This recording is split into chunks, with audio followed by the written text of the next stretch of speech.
It's Tuesday, January 7th, 2025, and Nick Sorensen still is the 49ers defensive coordinator.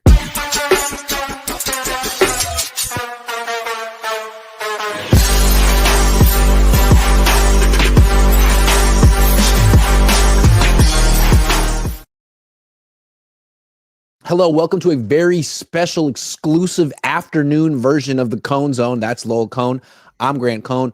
We were talking earlier today and decided that it would be the smart move to do the show later today, just in case Nick Sorensen or someone close to Nick Sorensen were to get fired. And as of this recording, this is a live show. He has not gotten fired yet. So shout out to Nick Sorensen, and shout out to you, Dad. How are you?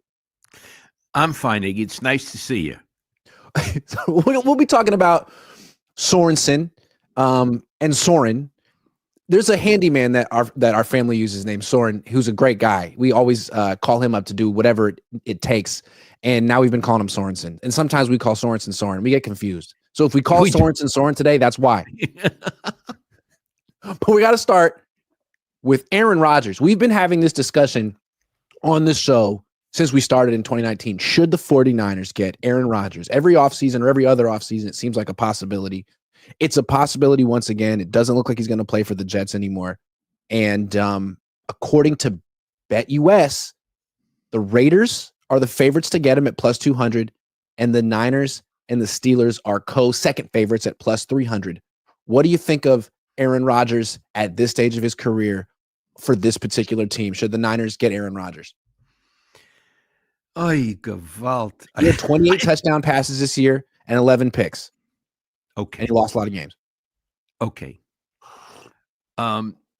If the Niners get Aaron Rodgers either to compete for the starting job or to be the backup quarterback, it would be one of the worst ideas they've ever had. And this bunch has had a lot of bad ideas. But okay. Do you agree it's a bad idea? Yes. Okay. Give me one reason it's a bad idea, and then I'll try to give you a reason. Well, besides the fact that he can't really move anymore, besides the fact, like the football reasons, like he seems like the ultimate coach killer. Not only is he uncoachable and he thinks he knows more, but I think it's hard for him to lead a team. He's kind of a weird guy. And it just seems like if you want your team to be as chaotic as freaking possible, then bring him in. I mean, you bring him in and you'd want him to be there as you like install the offense and get him to learn it. And he'll be on an ayahuasca retreat, finding himself. So I think it'd be great. Yeah. He doesn't seem to quite have the gung-ho team spirit anymore. No. Now, here's the other thing. If Kyle Shanahan were to call Robert Saleh and say, hey, Robert, I was thinking about making a run at Aaron Rodgers, and it's been a long time coming. You coached him. What do you think? What do you think Robert would say? I don't know. I think, now you know Robert and I don't. I think he'd be very polite. Yes. And he'd say lots of nice things about him, but he'd say, maybe for your situation, you ought to look elsewhere. I mean, those seem like two personalities that wouldn't exactly mesh. Well, for starters, I think Aaron Rodgers would want to be the boss. Yes. Can you imagine Kyle saying, "Hey, Aaron, you're not allowed to like change protections or audible in any way on this team. I'll give you 2 plays. You pick one." It couldn't happen. No, it couldn't happen, and it couldn't have happened with Brady. So Kyle, I don't think, could give up that ownership. Could I say one other thing about Aaron Rodgers? Yeah. He's really a sourpuss. Mm-hmm. And whenever somebody can't make a catch or, God forbid, drops a pass, have you ever looked at his facial expressions or his body language? It's not that you missed it. You let me down, you son of a bitch. Isn't that how he looks, Iggy? Yeah, and if you do that one more time, you'll be waiting tables in Siberia.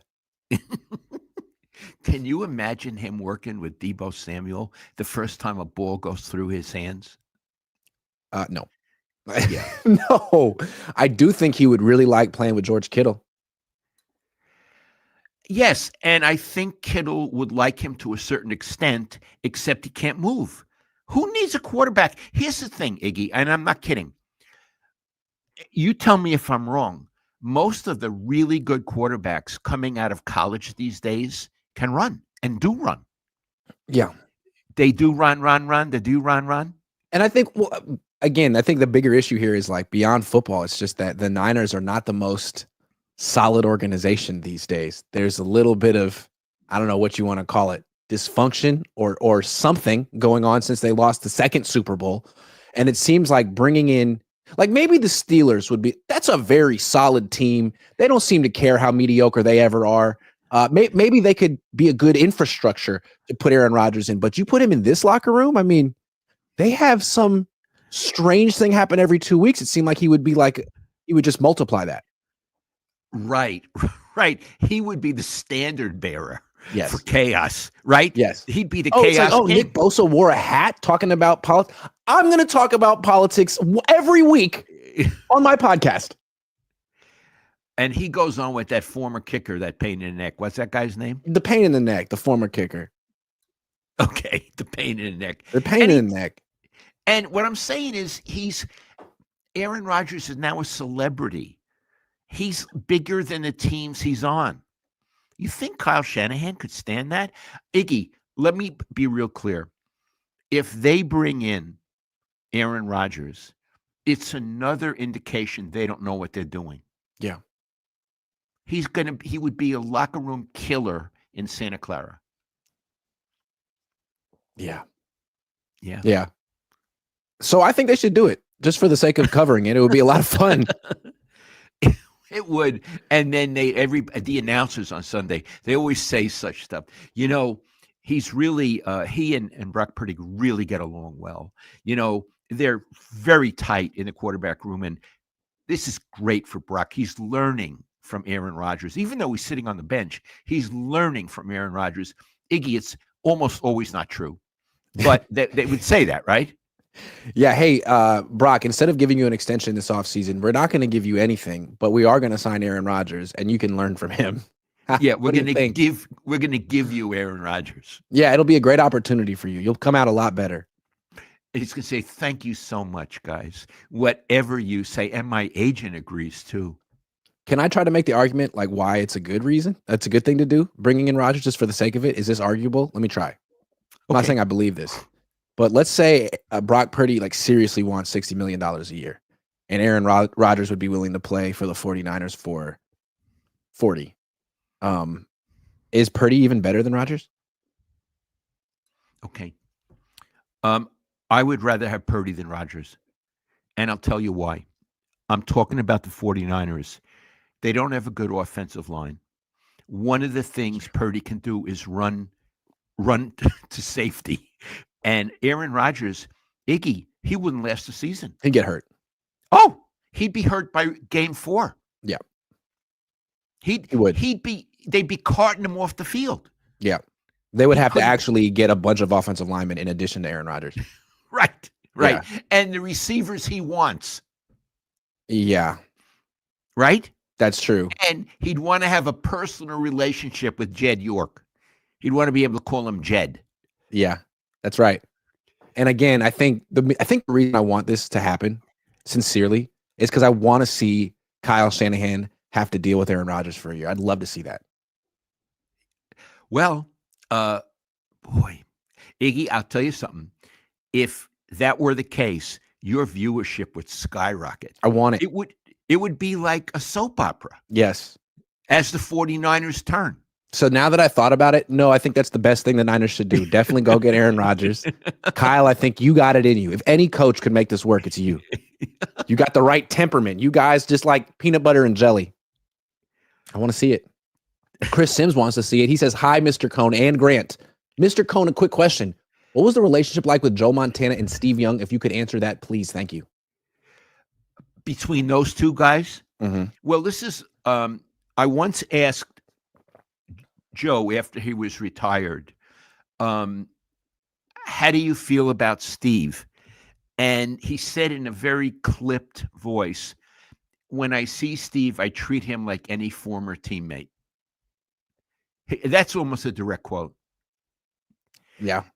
And I've seen a video with Steve saying, whenever we're together, meaning he and Joe, it's always awkward. Even now. Now, he said they never had crosswords.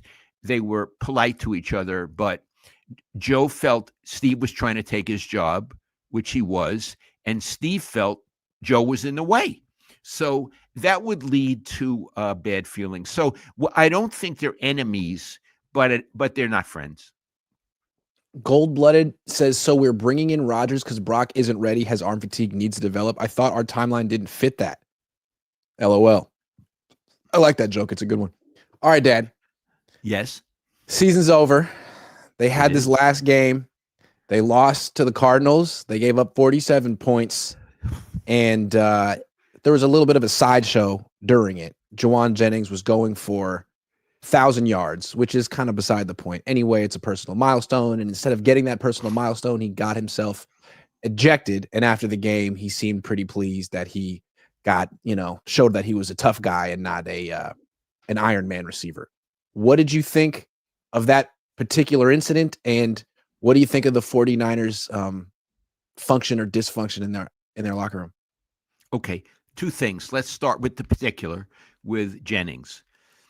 And I know a lot of people watching will disagree with us. The way I saw the first personal foul, he was blocking on the guy, but continued to do it well after the whistle had blown and the play was over. You were at the game, Miggy. Am I correct on that? That's what I saw. Okay, so he went out of his way to instigate an incident. Yeah. And the other guy did too, and the other guy, but in a sense, was defending himself. So he got a personal foul and then he got a warning. And you know that if you get another one, you're thrown out. Well, on the very next play, he did it to another defensive back, right? Yeah. Same thing. And so clearly he didn't care about the warning. And he knew almost certainly that he'd get another personal foul and be kicked out. So is there anything good about that? No. You're a professional football player, and you're supposed to stay in games. Especially, he was the best wide receiver they had on the field. I don't care about his personal record. It means nothing to me. But they wanted to win that game. I mean, they didn't play some of their guys, but they wanted to win. So he was almost, not in his head, but you could almost interpret what he was doing as saying, this is a meaningless game. It's bad. I don't want to be part of it. I'm out of here. So when they kicked him out, he went to the stands and he was waving and talking to all the 49er fans down there. And in the locker room afterward, he was proud of what he did. Now, I can name some coaches that would be really angry at his behavior, starting with Bill Walsh. I saw it. Your job is to stay in the goddamn game. It's not about you. You're supposed to be a professional. And I'll tell you some others. How would Jim Harbaugh have reacted to that? How would Mike Singletary have reacted to that? Yeah. These are serious coaches. Mike Singletary was a serious Hall of Fame linebacker. He would have been very angry. So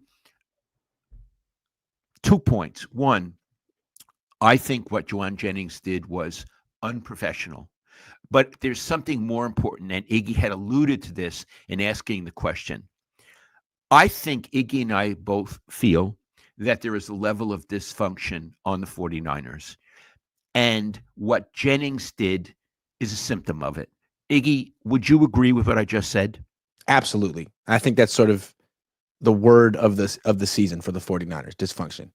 Okay. Neither my son nor I is a psychologist or a psychiatrist. So we're probably not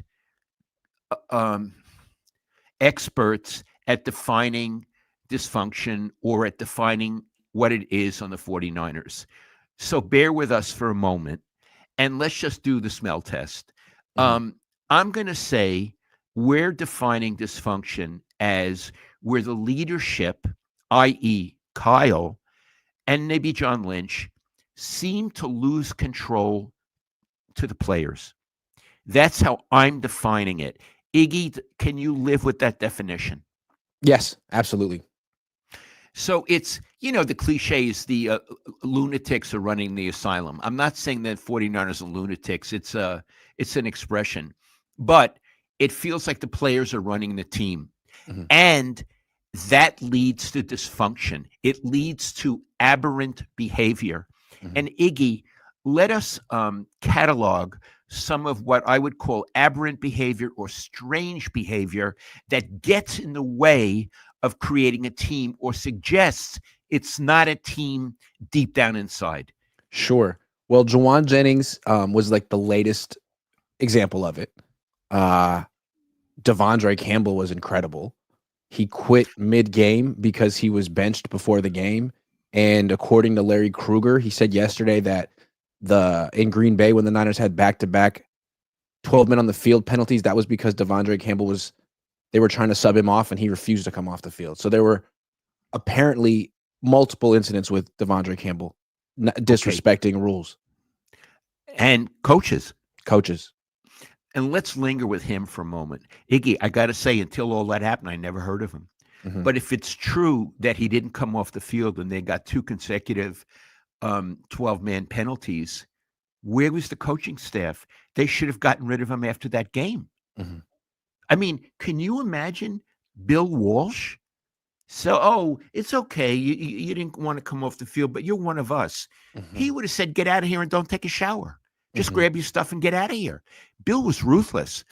So where was Kyle? If it's true that he didn't come off and they got the penalties twice for 12 men on the field, where was Shanahan? Mhm. Where's his leadership? Okay, I'll give you another one. Deebo Samuel, who's my all-time favorite in All this year. category. All year. But when he attacked the long snapper, what the hell was that? And that's anti-team behavior. Mhm. Anti-team, and made it worse. Shanahan took his side Right. over the long snapper. Right. So that's 2 examples of dysfunctional behavior by the player and the coach. And we're talking about the power dynamics being off. Deebo had more power than the long snapper, and Kyle Shanahan buckled to Deebo Samuel's power in that instance. And then after they went, they finished the game this season losing 7 of 8. That's another symptom of being dysfunctional. They lose the season losing 7 of 8 games. The one game they win, they score 38 points, I want to say, against Chicago. And I think the next day, Deebo Samuel tweets that he's not getting the ball enough. Right. After the one game they freaking won. So, yeah, that's another one. Well, what it shows to me is that Deebo Samuel, his ego is out of control. Yeah. Out of control. He's a player on that team who's out of control and is really very much about himself. Yeah. Well, it's the coach's job to end that, to bring him into his office and read him the riot act. You know, JT O'Sullivan would always show for years how hard Deebo Samuel would run when he has the ball. But when it's like an end around where he doesn't get the ball or a clear out route to get someone else open, he doesn't run nearly as hard because he's playing for himself. Iggy, another dysfunction, the shorts. Ayuk and the shorts. Schwartzgate. Iggy, that's all 3 wide receivers. Yeah, you're right. But the shorts is a screw you to the coach in public. And it wasn't the first screw you from Ayuk to the coach in public. I mean, Ayuk had been doing it to him all offseason. He did it on podcasts. He did it on TikToks and YouTubes. And then he went to training camp. And instead of practicing, he would go over and give Kyle like a hug and a high five like Kyle was his little brother. Again, the power dynamic is like, hey, buddy, I do what I want around here. The rules don't apply to me. And then at the end, he tried to have shorts of a different color while everyone else had to follow the rules. No. So that was Ayuk.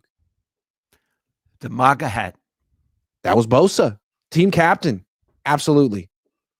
He's a team captain?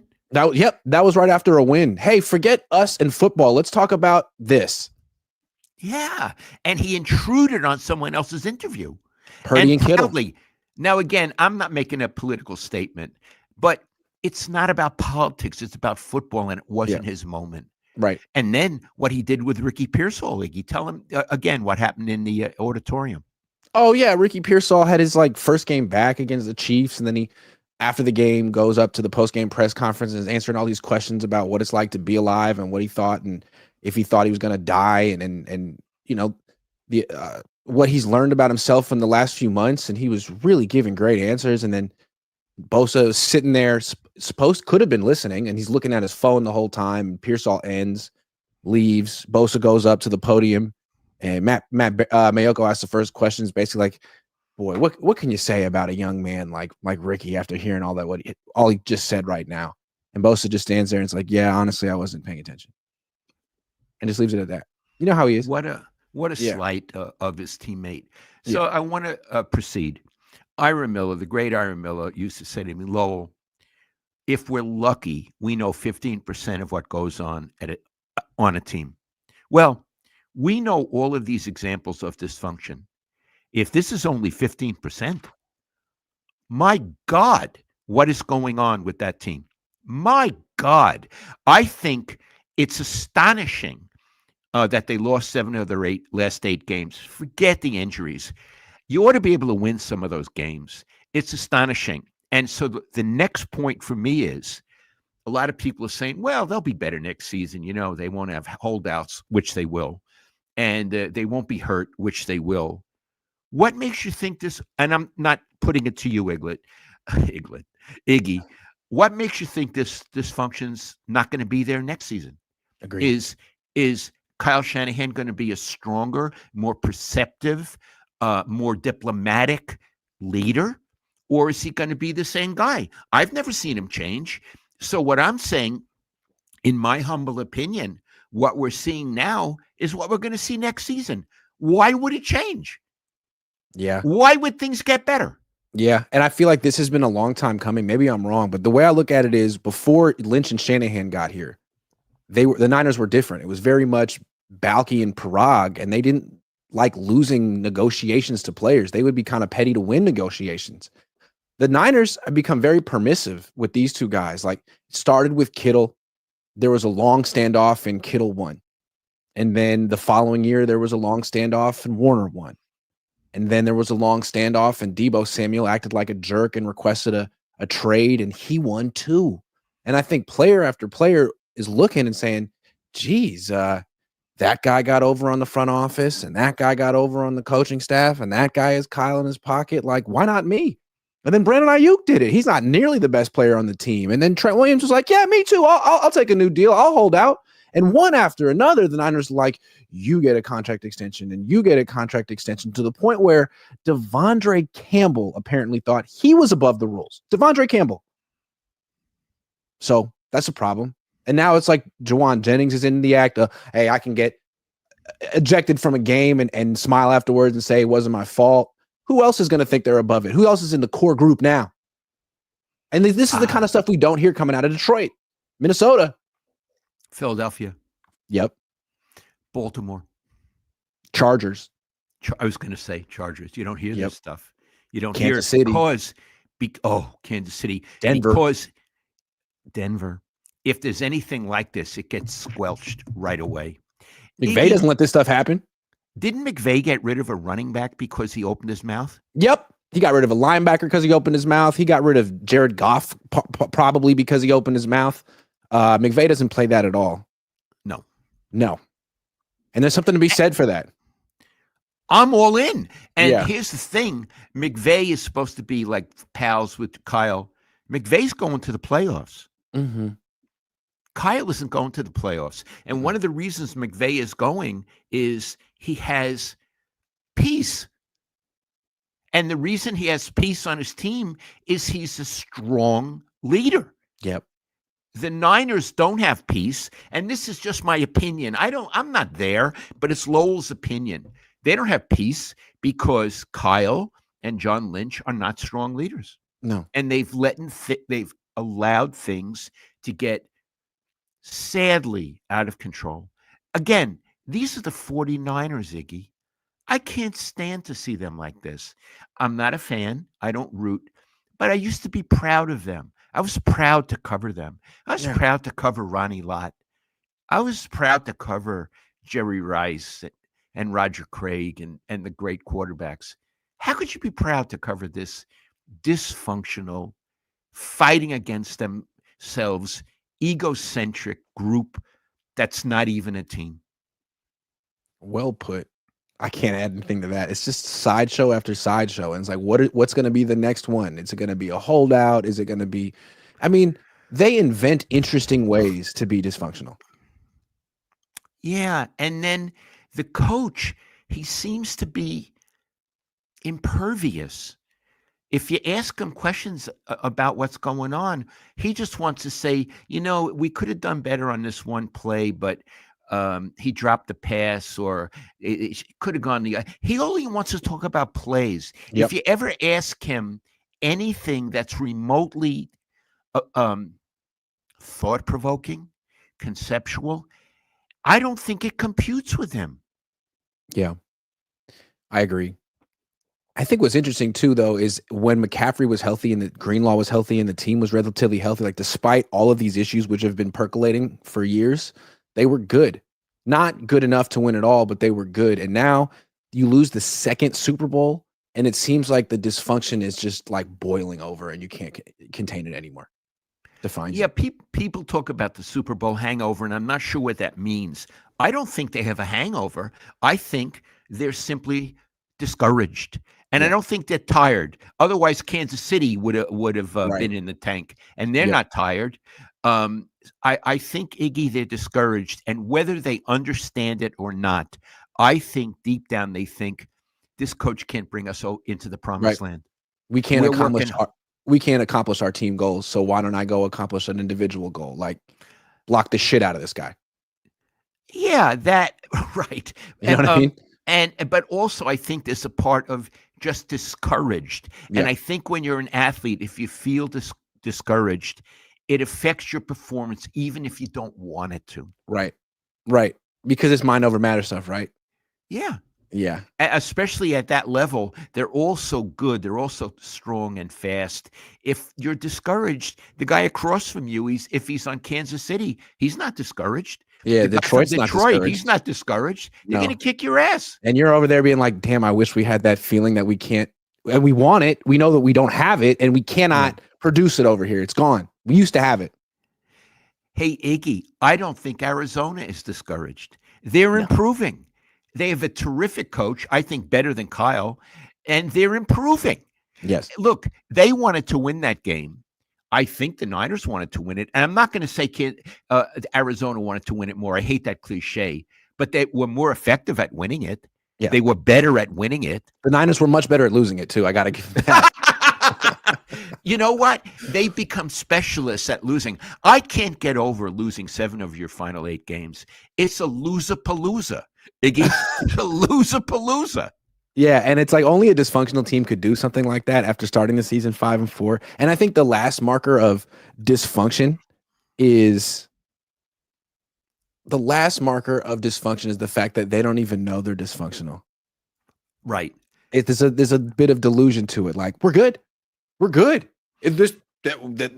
cares that we had 8 million incidents this year that you wouldn't want to have? We're essentially a really good team, and we weren't healthy, and McCaffrey's coming back, and we're gonna be fine. Everything's okay.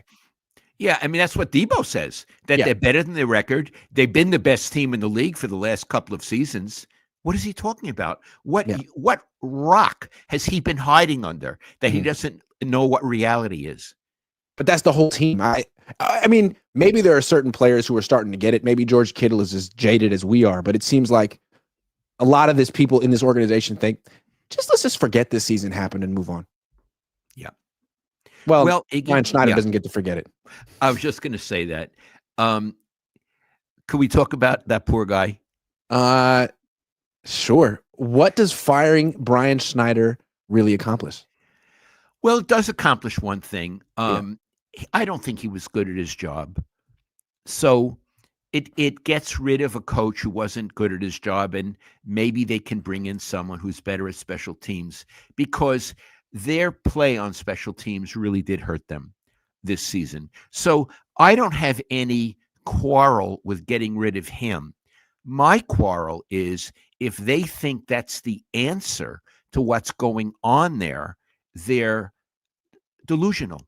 Mm-hmm. Yeah, what's interesting about this is he's the second special teams coordinator they've had, Kyle and John.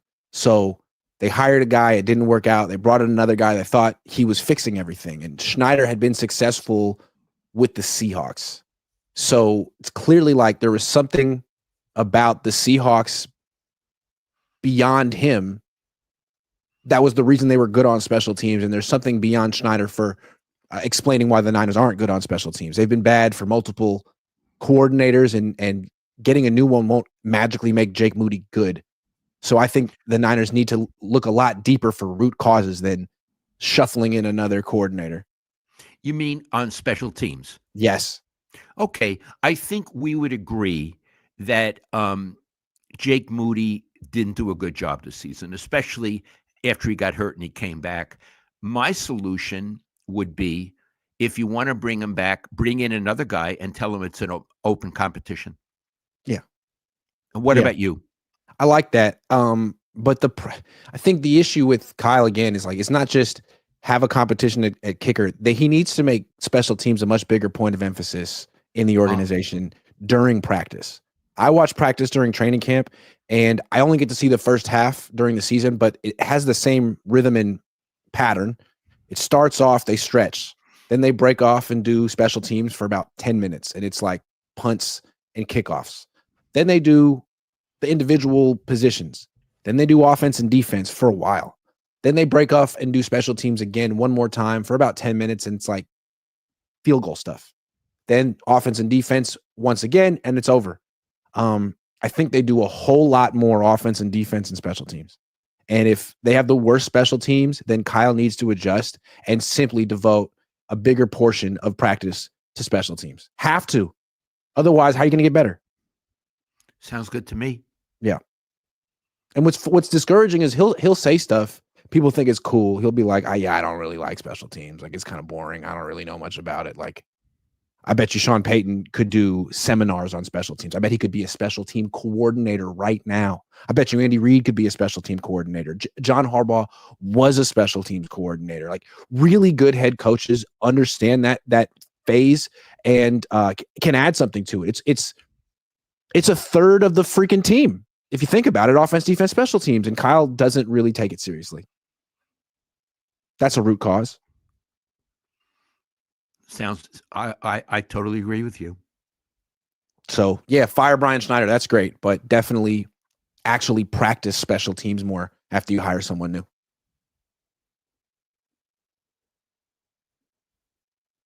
Speaking of firing people, I know you. Should the 49ers fire Nick Sorensen? They haven't fired him yet. Okay. It's interesting they haven't fired him yet. And they haven't said they're going to keep him, but if they're not going to fire him, there's no reason to say they're going to keep him. So, Iggy, you're better at this than I am. Do you think they should fire him? I think they could do better than him at defensive coordinator. And that doesn't mean that he deserves to get fired. That's the thing. I can make an argument that he doesn't deserve to get fired, that it's not fair. But life isn't fair, and I think they could probably get a better defensive coordinator. Okay, let me try it again. As a defensive coordinator, do you think he's at the level of Saleh or Ryans? No. Now, he only did it for 1 year, and he had some good moments, but no, he really finished poorly.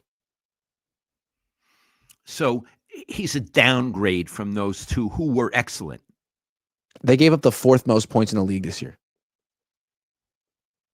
So he held the Rams in the second game to 12 points. That was his best moment.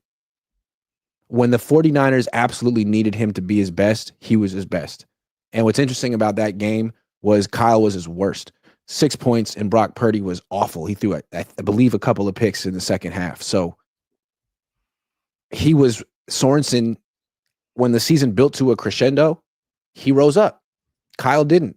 And then the season was over. You had these last 3 games. Me and you talked about him, like making any decisions based on these 3 games, being impressed with Brock or down on Brock based on games that don't matter, doesn't make any sense.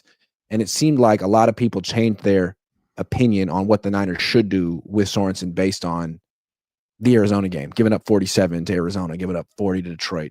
Like, that matters. And also, Detroit is Detroit. A lot of Yeah, people Detroit's Detroit. give up a lot of points to Detroit. True. Iggy, my gut feeling is, and this is going to probably piss people off, he's adequate to the job. Yeah. My gut feeling is he's adequate to the job. If they keep him, I wouldn't have any problem with it. Yeah. If they want to get rid of him and think they can get a better one, that's how it goes. That's all right. But I don't see him as the ultimate cause of why they were 6-11. I agree. I thought his defense was really good after the bye week. I mean, there were a lot of games where they were losing and scoring 13 points, and it wasn't his fault at all. Also, we were so sensitive to Kyle Shanahan about the players he didn't have, like Christian McCaffrey and Brandon Ayuk and Trent Williams. But on defense, they didn't have Dre Greenlaw, and they didn't have Javon Hargrave, and Armstead got cut, and Hufanga played a few games, and Charvarius Ward was a shell of himself, and we know why. I mean, Sorensen had his issues that Wilkes didn't have to deal with, and no one cares. Well, maybe people do. Again, they haven't fired him yet. It's possible they're going to stick with him. It's possible they're trying to convince him to move to special teams coordinator, because he actually had been a special teams coordinator once in his career. So maybe they feel like he wasn't quite ready to be a defensive coordinator. He is a good coach. We want him on the staff, but we don't want him as our defensive coordinator. So can we work out a way to keep him and not humiliate him? Maybe they're saying, you know what, we were emotional after the season. Let's not fire him because he gave up 47 points to Arizona. The game didn't matter. Kyle didn't even call plays. Right. Kyle phoned it in. Yes. Juwan Jennings got himself ejected, kind of like Tyson in the second Holyfield fight. Absolutely. We talked about that. Tyson didn't want to be in the fight. No. And he bit Holyfield's ear, and the ref, you know that guy, what was his name? Mills Lane, who was a good ref. The poor guy's gone. Allowed the fight to continue. So Tyson had to bite his ear again to get thrown out. Just like Juwan Jennings didn't get thrown out the first time, he had to bite his ear the second time. It's the same thing, Iggy. When I was a kid on MTV, after that fight, there was a claymation show called Celebrity Deathmatch, and you'd have like celebrities who were clay fighting each other and like killing each other. And it was silly because it was clay, and the ref was always Mills Lane. And right as someone was about to take like an axe to the other person's head, Mills Lane would jump in and be like, "Wait, I'll allow it," and then they would go. So I don't know. So do you think they'll ultimately fire him? I mean, they could. I don't think they can get Robert Saleh to come back. If they can get Robert Saleh to come back, obviously, but he's interviewing for head coaching jobs. He is? Jaguars. He worked for that organization before he came to the Niners. So, like, for example, I was at the owners meetings talking to Robert Saleh, and owners meetings are really interesting because like the owners are there. Jaguars owner walks by and goes, "Hey, Robert, how you doing?" He's like, "Oh, I'm over here talking to Grant. I'm doing good. How you doing?" So they seem to have a relationship. I hope he gets a job. Look, here's the thing. Would he be better than Sorensen? Yeah. But would he come back here? Robert Saleh is a very savvy guy. I mean, he probably behind the scenes, all the teams know what's going on with the 49ers. It's just media and fans don't know. Don't you think Saleh knows more than we know? Yeah. Them are 15%. They're entering year 9 of that regime, and it's shaky. Yeah, they may not last another season, beyond another season. So I'm not sure he wants to come. Right, because they're living in a world where if they have another 6-11 season, there could be serious consequences for that. If they have a season next season where they don't make the playoffs, and I'm thinking they're not, I think Shanahan and Lynch may be gone. Yeah, that's all she wrote. I mean, they've had a lot of time. Yeah, 8 they've years had a lot of time. Presidents don't get more than 8 years. And, I say, and haven't produced. They haven't won a Super Bowl, which is what it's about. But I keep getting this, but they were in 2 Super Bowls and they won the NFC championship. Absolutely. And if what you want is to be second and third best, these used to be your guys. Used to be. Used And a to lot of be. people dig second and third place. But what's so interesting about the 2024, 2025 49ers is that they're not second and third place anymore. No, no, no. They are No. just dysfunctional. Those days are over. And the Niners hope that they can get back to second and third place. But for now, they're spiraling towards last place. I mean, they're the worst team in the NFC West, and they might be again next season. Yeah, they're a California franchise, so they get a participation trophy. I'm offended. Okay, Citybird says, how does Trent Baalke survive yet again? Because that's his number one skill in existence. Right. He It's survives. being a general manager is number two. Surviving is number one. And he's the best. He's the best. He's the best. He's survived 5 different head coaches. Usually it's one general manager, one coach. 5. And he always convinces the owner, I can get the next one. Okay. All right. Yeah. Maybe. NorCal Refrigeration and HVAC says, Lowell, keep the Substack coming. Thank 38 years, tradesman. It was an honor to read you and Ira back at break time on the job site. Now we watch Grant. Who can? Thank you so much. That's a really good comment. Thank you. Bill Kennedy says, who would Bill Walsh trade on the current team? Oh, man, that's a tough one. Oh, hold on. Let's do it trade/release. I'm telling you guys he would get rid of right now. The kicker, the complaining wide receiver, and since they all complain, I'm talking about Deebo Samuel, Mm-hmm. the fullback. Mm-hmm. Iggy the left tackle. Yeah. Now, I can't talk about cap implications and all that. You're just asking me this. He wouldn't have signed the left tackle. That would have been the end of it. He would not have been on the team this season. And in this season, he was a presence in the sense of being an absence. Yeah. He wasn't even on the team. And we're talking about like dysfunction and what the Niners can do to fix that. Like if they're going to address the root cause of their dysfunction, it can't just be fire Brian Schneider and call it a day. Deebo can't be back. He was a big part of the dysfunction. Deebo cannot be back. Jake Moody cannot be back. Or he has to win the most grueling and intense kicker competition there's ever been. Iggy, I'll tell you who else can't be back. Juszczyk, not only because he has no function, but he's part of the dysfunction. He's the one who went on and accused you of being a sexual deviant. Yeah. And that's part of the dysfunction. If Bill Walsh, whenever anyone was rude, a player, to a journalist, Bill reamed him because he understood the job of journalists and how journalists always get the last word. And you have gotten the last word many times on that juice. That's another example of the inmates running the asylum. That's when Shanahan should have handled it. And this really pisses me off.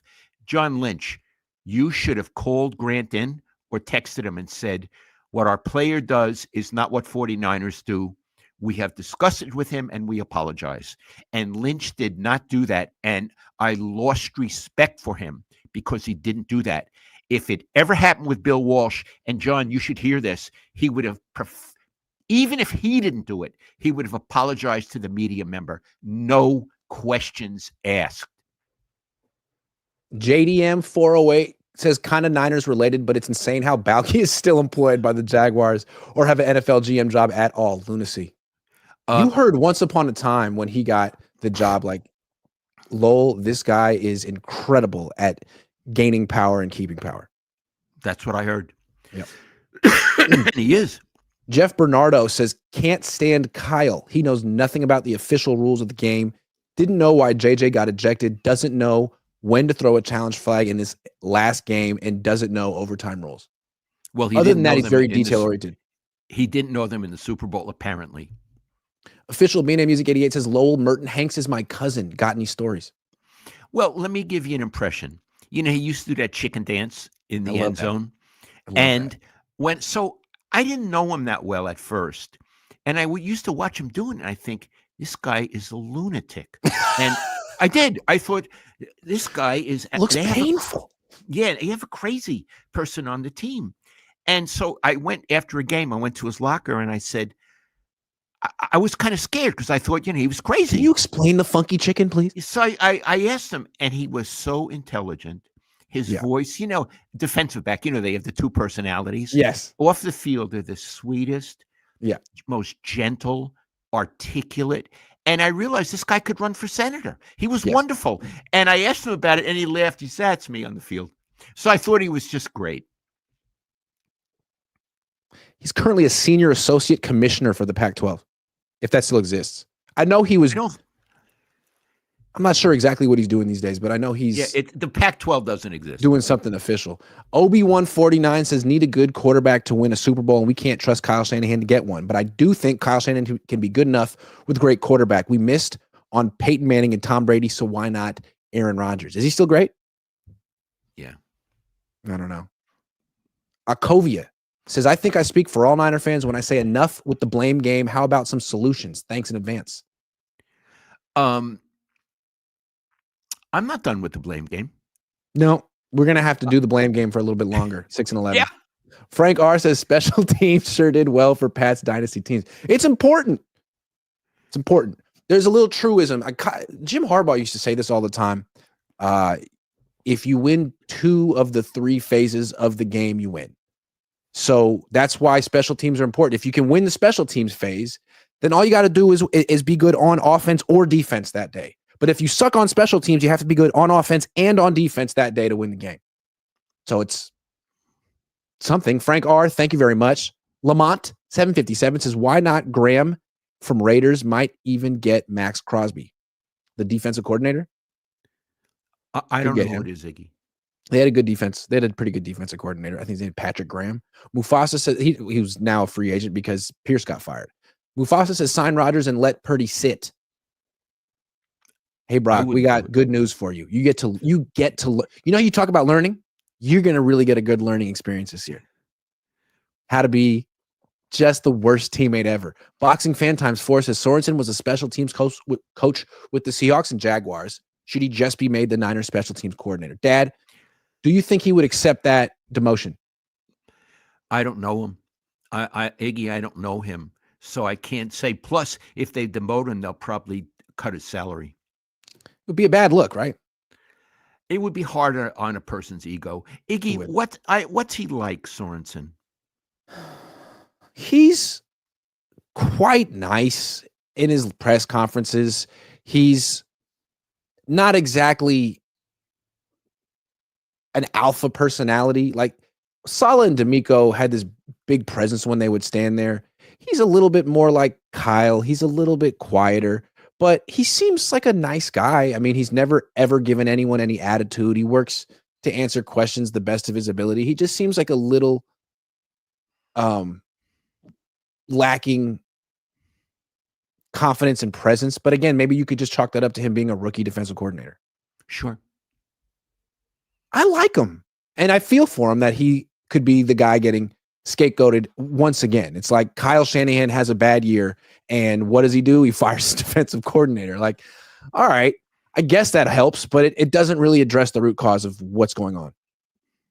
Sports 11 says bring Raj home. Maybe that's someone other than Rodgers. Okay. You mean all right? You mean the guy who didn't graduate from Cal? That guy? Yeah, that guy. The guy who thinks 9/11 didn't happen. That guy. How could you have him? He's a joke. He's a weirdo. He's the things he actually thinks. Okay, sorry. Let's do some sleeper picks. For the these are playoff sleeper picks, Dad. These are more important than regular sleeper picks. So we got Harbaugh in the playoffs against D'Amico. Harbaugh against D'Amico. What do you think? Herbert, 228.5 passing yards. More or fewer? Fewer. Ooh, why? Houston, the head coach was a defensive coordinator. Yes. And although I like Herbert, I've seen him have bad games. I like it. How about CJ Stroud, Texans quarterback, 230.5 passing yards? No way. I like those picks. Let's go to another game. Pittsburgh, Baltimore. Oh. Russell Wilson having a tough time. 200.5 passing yards. Iggy, he starts so slowly, and he tries to make it up at the end. I don't have that much confidence in him anymore. I used to love the way he played. He's one of my favorite players, but not anymore, Iggy. Yeah, agree. Lamar Jackson. He's going to be 217.5. Oh, more. He has Iggy. I used to think he was an incomplete football player. I don't feel that way anymore. I'm going to use the word, he's gorgeous. Oh my God. He's gorgeous. Yeah. What a player. He leads the league in quarterback rating and yards per rushing attempt. I've never heard of anyone like that. Yeah, he's just everything you want. He's going to go crazy in that game, Iggy. I think he's going to go crazy in the playoffs as well. Let's go to another game. Just quarterbacks today. Okay, Jordan Love against Philly on the road. 230.5 passing yards. No. That's a good defense. And they did a good job against him on week 1. What about Jalen Hurts against Green Bay?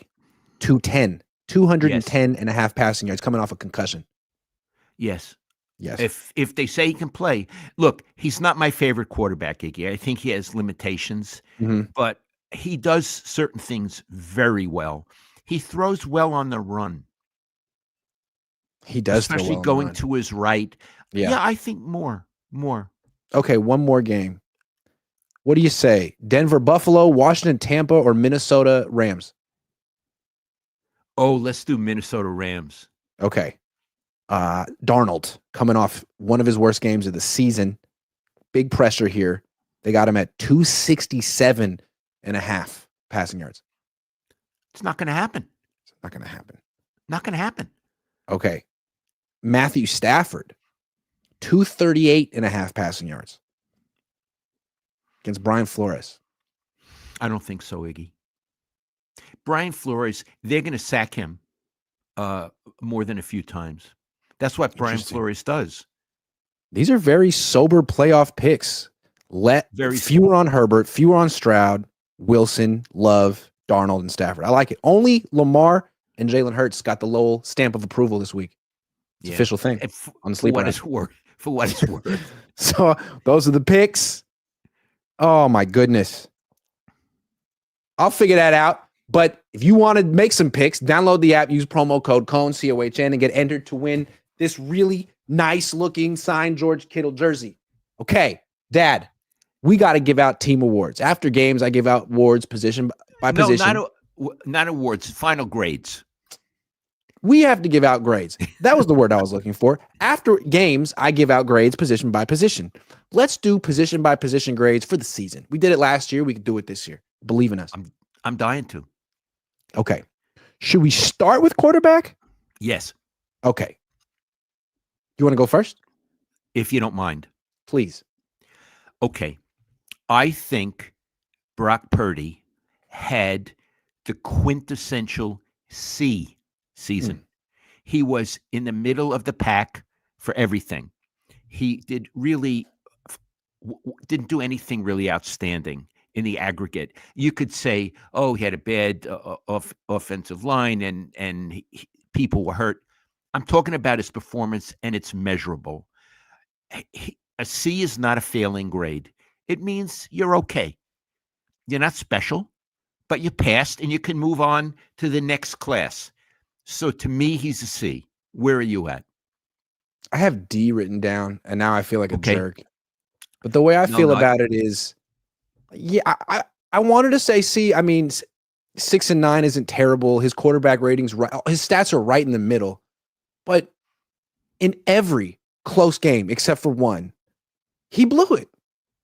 Every time he had an opportunity to be a hero or just be a really good quarterback and win the game, it was 2 picks, 1 in the red zone, 1 in the end zone. He lost a lot of games this year, and it was his fault. So I think with 9 losses and a lot of them being directly his fault, maybe I was being a little harsh. Maybe C minus. I like what you're saying. Stick with your D. Yeah, I have a D written down here. Fine by me. So the Yeah. one thing we can agree on, he's not a B or an A. No. No No. way. 9 So losses? No. so we're saying Lowell is generous and Grant is a little stern. It's a C or a D. Fair enough. Let's move on. Okay. Running back. Okay. This is a complicated one. It's a really tough one. It's a tough one. But you know what, Iggy? All things considered, I'm going to give them a B. Yeah. I got a B+ here. Fine by me. Some variant of a B. Right. I mean, McCaffrey didn't have a year, and Debo's not a running back, but Jordan Mason was excellent before he got hurt. And then Garendo stepped in and was excellent before he got hurt. And then Patrick Taylor Jr. in the last game was terrific. So, I mean, you got to, part of playing football is staying healthy. And maybe Kyle would have helped him out if he like rotated him or something, but they were all really good, except for McCaffrey, who had his reasons. And I can't give them an A because McCaffrey, who they really depended on, really was not a factor. And because Debo, forget it. So those two carried the grade down. But the other three, I'd give an A. I would agree. Yeah. I would agree. Fullback. Okay. I have a grade for him. Mm-hmm. I'm going to give him an I. And I usually means incomplete, but not in this case. The I means irrelevant.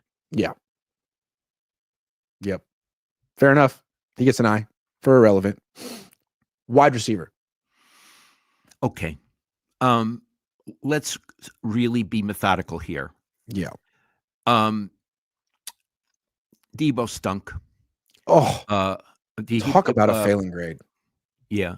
Ayuk was not that big, not that great, and then he got hurt. So that brings it down. It does. And Pearsall, I believe, is very good, but he didn't get a chance. Not his fault, but he didn't have much to contribute. So what do you got? You got Juwan Jennings.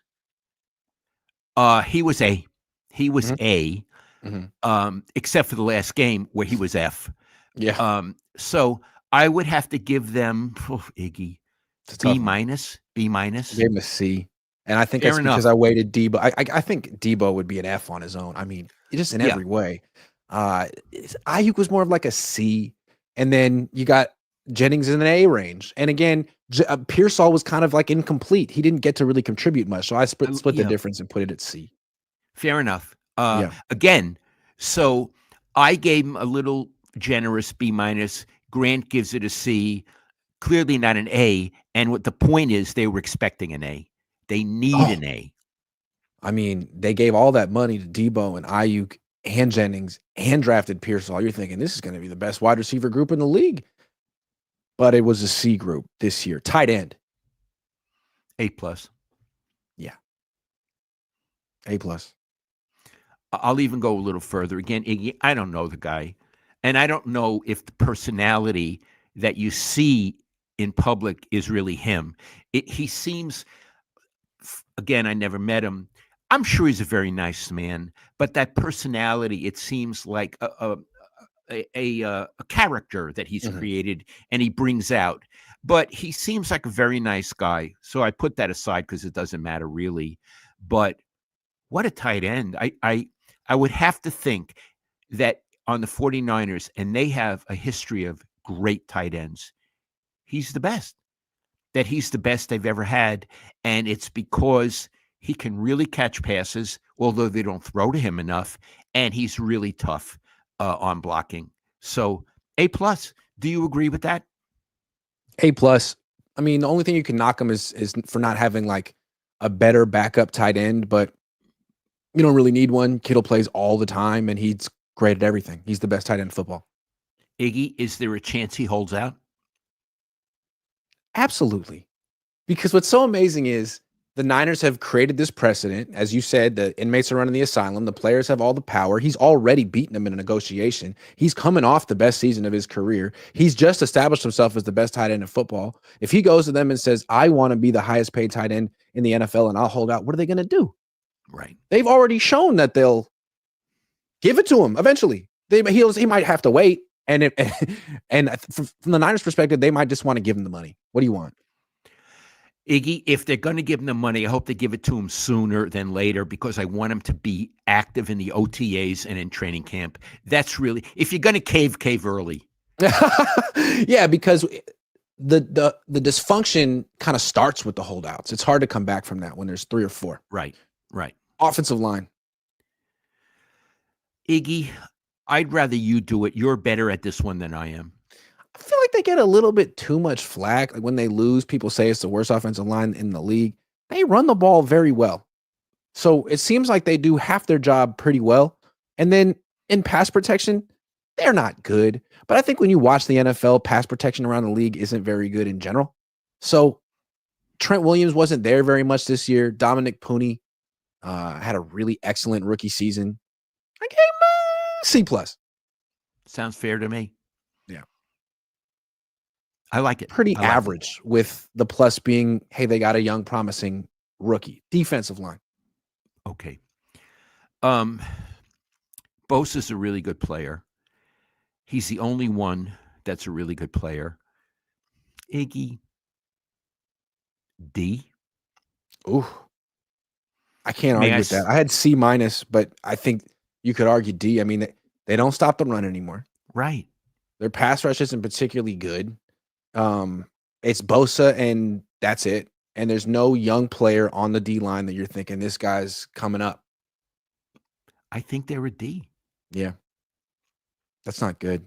So they used to have an A defensive line with Buckner and Armstead and D Ford, and now it's a D or a C-. And they have a first-round pick, and they're probably going to spend it on a defensive lineman. And they last 2 times they spent a first-round pick on defensive linemen, they took Javon Kinlaw and Solomon Thomas. So got to get this one right. Yeah. Linebackers. C-. What do you got? Yeah. Greenlaw didn't participate. That was a big loss.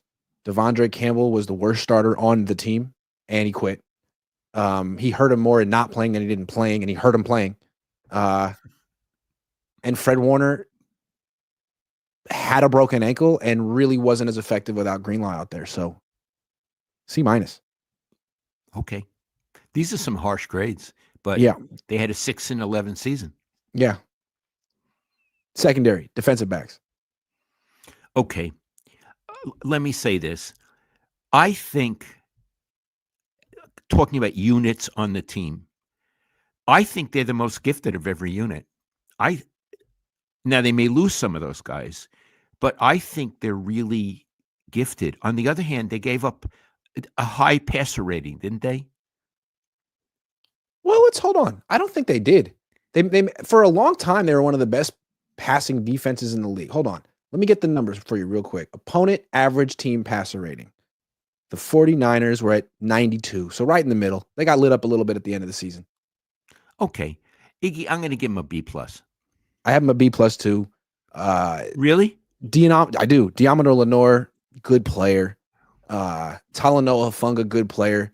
He gets hurt more than you want, but when he's out there, he's really good. Renardo Green, rookie, really good. Malik Mustafa, rookie, really good. So promising group. I think they're the most gifted, the most promising. Compare them to the defensive line. Yeah, so far the only good grades we've given out so far are running back, tight end, and DB. That's it. Okay, yeah. I mean, we got a lot of C's and D's, except for those ones. I think we've given out only C's and D's, except for those ones. And again, please, when you write to us, don't say, well, they had a lot of injuries. We're talking about the measurables, how they did. And I think it's fair to judge people on how they performed. End of story. Yeah. Okay, special teams. Oh, F. Eric Branch wrote an article today chronicling all the different things they did wrong. It's like they had a punt blocked. They had a punt return for a touchdown. They had a kick return for a touchdown. They had fumbles. They had kicks out of bounds. Like every single way a special teams could make a mistake, they made those mistakes. And missed field goals. Oh yeah, that too. Coaches. Okay. Let's start with the defensive coordinator, who is perhaps dangling by a thread. I'll give him a C minus.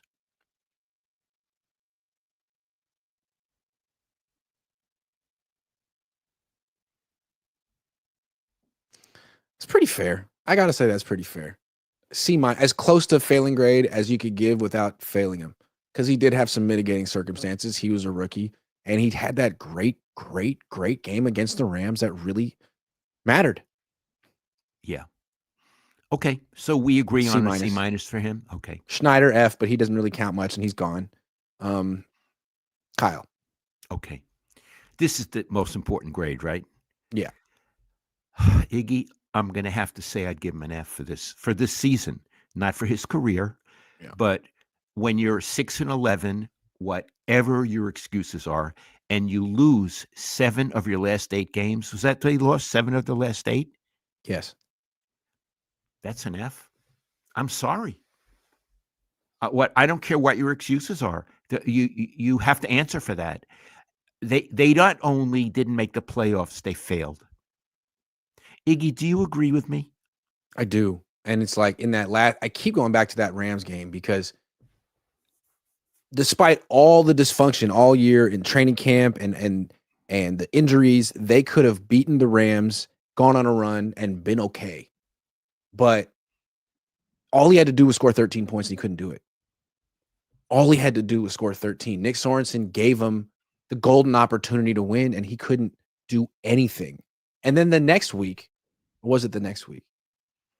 A couple weeks later, he plays the Lions, and Troy Aikman says, well, Kyle's really motivated tonight because he likes a challenge. What?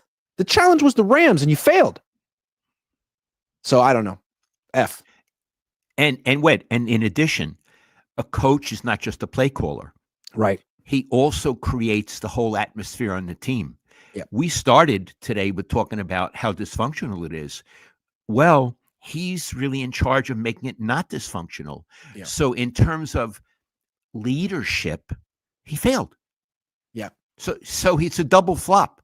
And if you're looking at this team as like a real failure of culture, a team where it's not a team, as you said, and the people who are the person who's supposed to be the leader isn't a leader, how many games would this exact team have won with all the same injuries if they had a different type of coach, someone who's not just a monotonous droning play caller, but someone like Jim Harbaugh, Nick Sirianni, Dan Campbell, someone who doesn't call any plays, but is there. We were talking about it. It's like the guy on the cooking show who comes in and fixes a dysfunctional restaurant and gets it running. Like there are coaches who do this. Harbaugh's one of them. The Niners could use that. If they had Harbaugh this season, let's talk about it.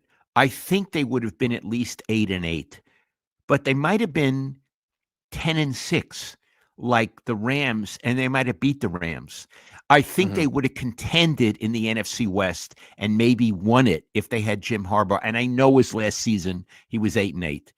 And I understand you can't be 8-8 because there's 17 games. So I'm saying they would have been maybe 10-6, 9-8, something like that. Joe Lee from Twitter says, you calling it dysfunctional or a failure of culture doesn't make it so.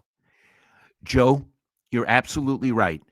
And it doesn't make it not so. Yeah. How about that, Joe? City Bird says solid DC and Rodgers homecoming. I'm sure they're in love with each other. Lamont 757 says, if a team wanted to trade for Kyle, what would Jed say? Also, is it possible we get Max Crosby? He wants out. Do you think Niners trade back and draft for picks? I don't know how many more $150 million contracts the Niners can give out to players. I'm thinking probably not Max Crosby, but if a team wanted to trade for Kyle, what do you think Jed would say? He'd call next year? it. Might consider it. He'd consider it. Now, I'm imposing my point of view on him. He may be in love with Kyle, but if I were in his head, I would consider it. Me too. Michael McCann says, so many fans want Rodgers. The dude has the same personality as Kyle. That would be a nightmare scenario for accountability. Yes, but it would be a dream scenario for me and my dad. The idea of two people who hating each other is just Great. I can't wait. Hope it happens, but it probably won't. Cleveland Slowest says, lovely father-son dynamic, wonderful show you two do. Thank you, Thank Cleveland you so Slowest. much, Cleveland Slowest. All day, every day, Kim says, if George leaves, Brock's numbers will be terrible. Boy, George He's has some certainly leverage. an asset. Yeah, he has some leverage. What a good time to have the best season of your career right when you want to go to the negotiating table. Brock, that's how it's done. Yeah, that's how it's done. As opposed to what you did, kid.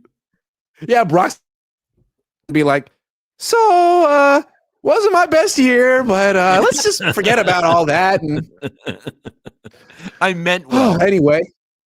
Well, look, it's 4:44 on the West Coast, and Nick Sorensen still has a job. He may keep it. We'll see. We should talk to Kyle Shanahan and John Lynch later in the week. Who knows? Maybe we'll have an emergency Cohn zone. This was an afternoon Cohn zone. I love the morning Cohn zones. Maybe one day we'll have a night Cohn zone, but for now, this was the only Cohn zone that matters, Dad. How you doing? Great show. Love you. I love you, Iggy. See you soon. See you guys.